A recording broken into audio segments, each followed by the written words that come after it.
Ya, Bapak Ibu, ini sampel air sumur. Sampel air sumur ini tidak berwarna, jadi jernih. Tetapi kita perkirakan air sumur ini mengandung Fe. Kita ukur, kita ambil sebanyak 100 ml.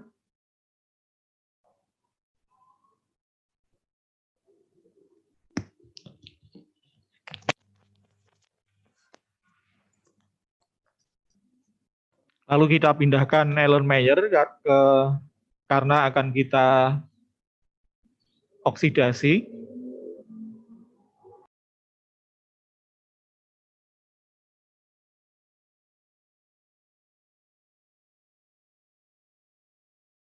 Ya, oksidasi dari K-4 ini butuh kondisi asam, sehingga sebelum kita tambahkan K-4, air sumur ini akan kita tambah asam sulfat pekat.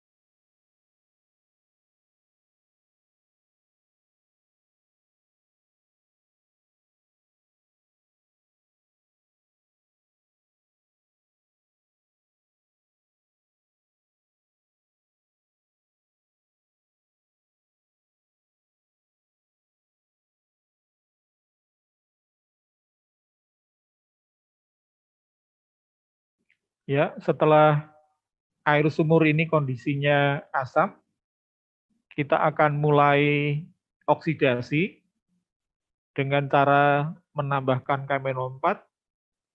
Setiap tetesan harus dikujak, jadi harus pelan-pelan, jangan sampai K-4-nya terlalu berlebih. Jadi setiap tetesan itu harus dikujak sampai warna merah itu tidak dilunturkan lagi. Nah, jadi merahnya diusahakan semudah mungkin. Karena kita sudah nambahkan sulfat, sudah nambahkan K-4, maka volumenya tidak 100 ml lagi. Maka kita akan panaskan sampai volumenya nanti tinggal 70 ml.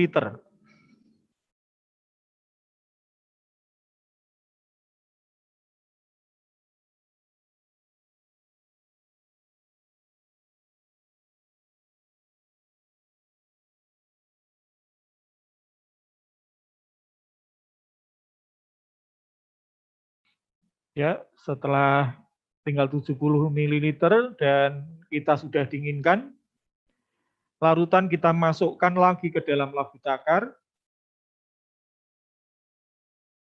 untuk dikembalikan volumenya menjadi 100 ml lagi.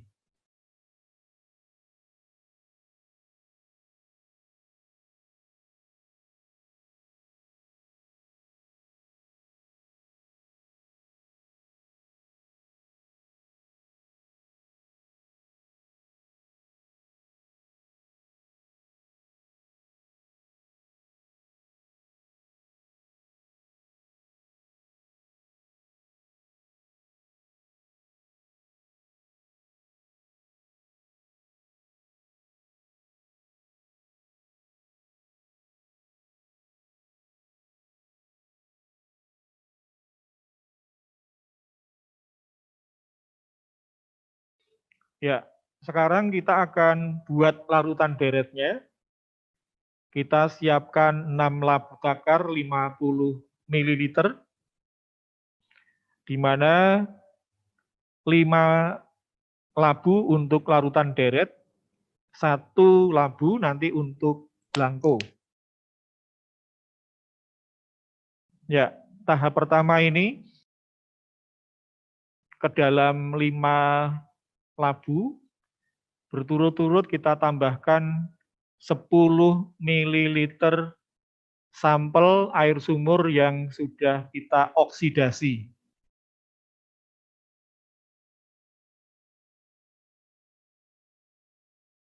Ya, jadi ke dalam 5 mili semuanya kita ke dalam 5 labu takar 50 ml semuanya kita tambahkan sampel air sumur sebanyak 10 ml. Kecuali labu takar untuk belangko. Jadi belangko itu kosong, jadi tidak ada sampel yang di dalam larutan itu.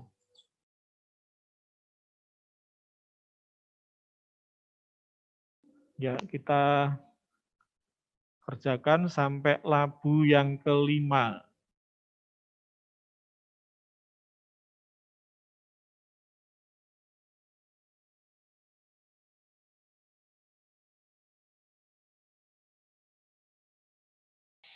Ya, ini videonya saya cepatkan. Sekarang kita akan tambahkan larutan standar. Di mana tadi labu pertama 0 mili. Jadi tidak ditambahi standar Fe 10 ppm. Kita nambahkan mulai labu yang kedua yaitu 2,5 mili. Lalu labu yang ketiga 5 ml. Nanti labu yang keempat 7,5 ml. Dan labu yang kelima nanti 10 ml.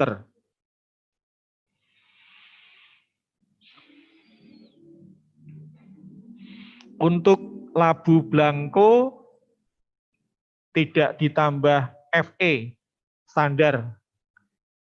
Karena Fe ini sama dengan senyawa sampel yang kita cari.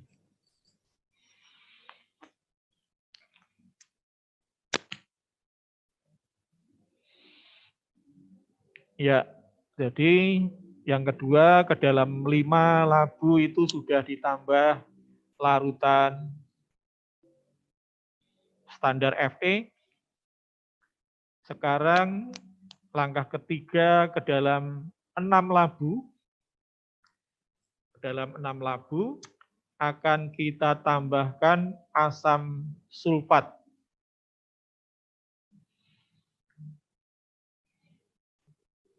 Dalam jumlah yang sama.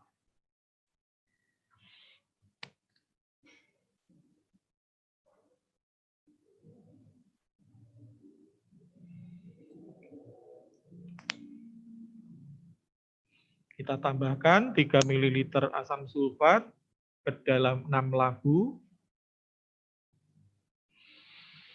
Termasuk belangko tadi. Jadi tadi pertanyaan dari Ibu dari Undip tadi, untuk bedanya apa dengan belangko? Nah ini bedanya, belangko itu blank, kosong. Kosong dari apa? Dari sampel. Jadi kalau di sampel ini tadi ada air sumur, maka di belangko tidak ada air sumurnya. Kalau di deret ini tadi ada larutan standar, maka di sini juga tidak ada standar.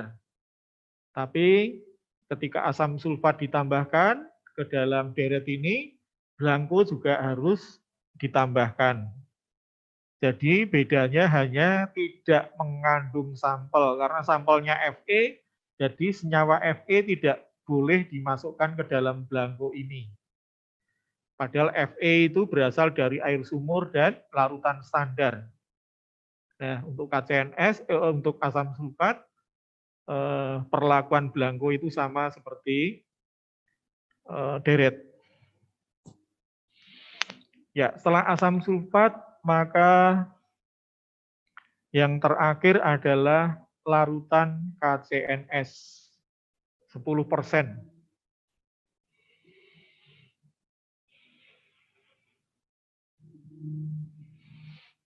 KCNS ini akan kita tambahkan ke dalam 6 labu. Jadi selain larutan deret, belangko juga harus ditambahkan KCNS.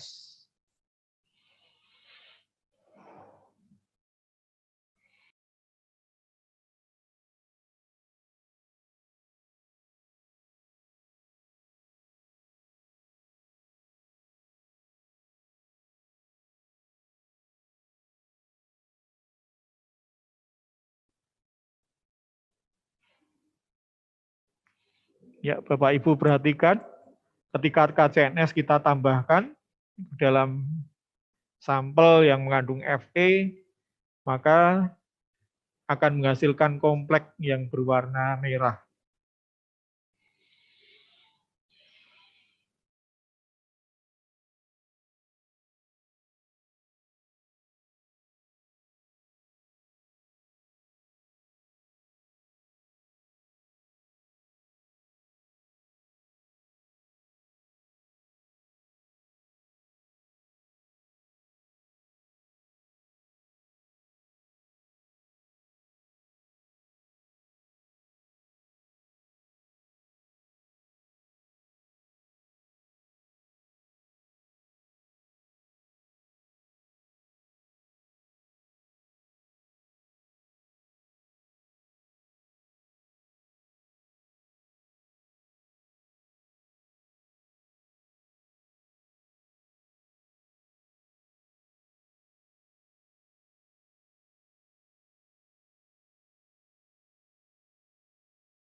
Ya, ke blanko kita sudah tambahkan karena tidak mengandung Fe, sampai sejauh ini belum berwarna merah. Coba nanti setelah ditambah air, harusnya tambah aquades harusnya juga tidak berwarna merah. Kalau ditambah aquades berwarna merah, artinya aquades kita sudah tercemar ion Fe. Ya, selanjutnya larutan akan kita tambahkan aquades sampai batas volume labu takar, yaitu masing-masing 50 ml. Kemudian digojak agar larutan kita homogen.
Ya, larutan deret kita sudah tampak 5 deret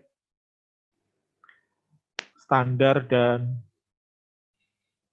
sampel yang warnanya semakin ke kiri, itu warnanya, intensitas warnanya semakin kuat, itu menunjukkan bahwa semakin ke kiri konsentrasi Fe itu semakin besar.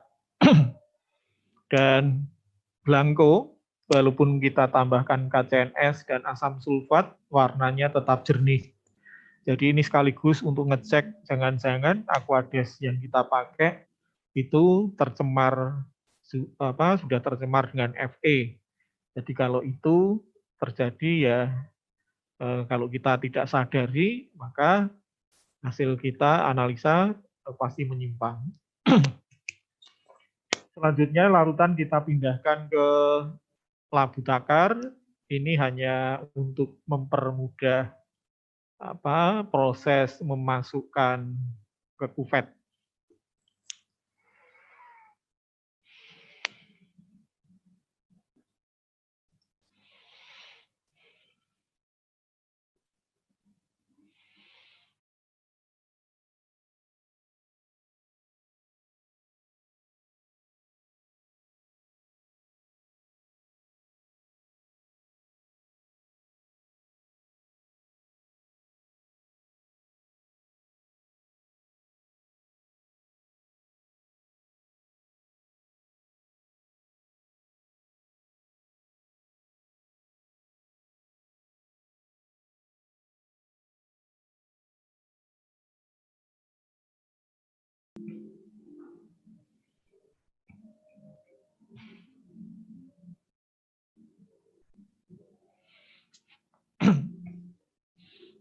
Ya, Bapak Ibu, sekarang kita sudah bisa mengukur nilai absorbansi dari larutan deret ini. Langkah pertama kita harus hidupkan spektrofotometer ini. Kita menggunakan tipe yang Genesis 20. Ini adalah spektrofotometer visible. Jadi alat ini sebelum digunakan untuk mengukur harus dipanaskan dulu kurang lebih 15 menit agar semuanya siap. Setelah itu kita pilih menu absorbansi, lalu kita atur panjang gelombangnya, kita turunkan atau kita naikkan sesuai dengan panjang gelombang yang akan kita tuju, yaitu 480 nanometer. Ya, selanjutnya kita akan setting blanko. Jadi pertama, ini kuvetnya dari gelas, ada 2 sisi buram dan sisi bening. Yang kita pegang itu adalah sisi yang buram. Jadi yang bening itu nanti untuk jalannya sinar, yang buram itu yang kita pegang. Kenapa yang bening tidak boleh kita pegang? Ya dengan dipegang berarti kemungkinan ada materi yang menempel di sana.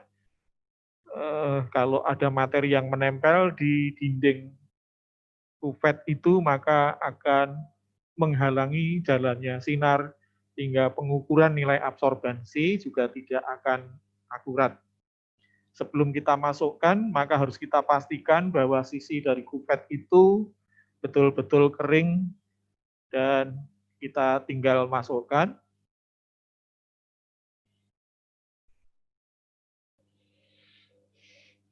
Lalu kita tutup, kemudian di setting blanko dengan memencet setting blank.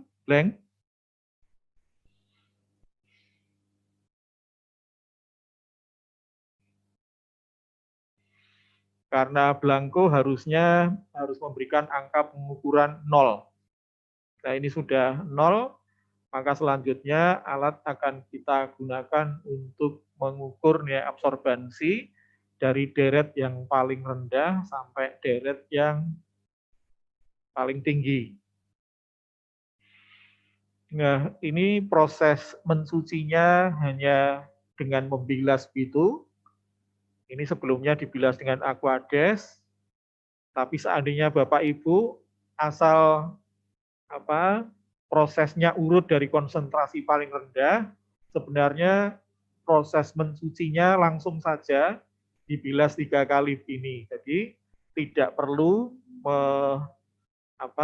membilas dengan aquades.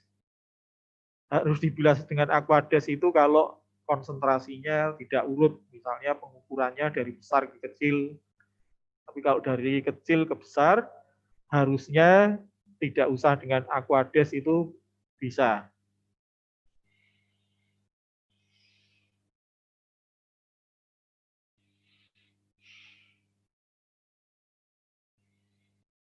Ya, maka nilai absorbansi kita sudah langsung dapat, lalu kita catat. Lalu kita lanjut untuk larutan deret kedua, ketiga, keempat, sampai kelima.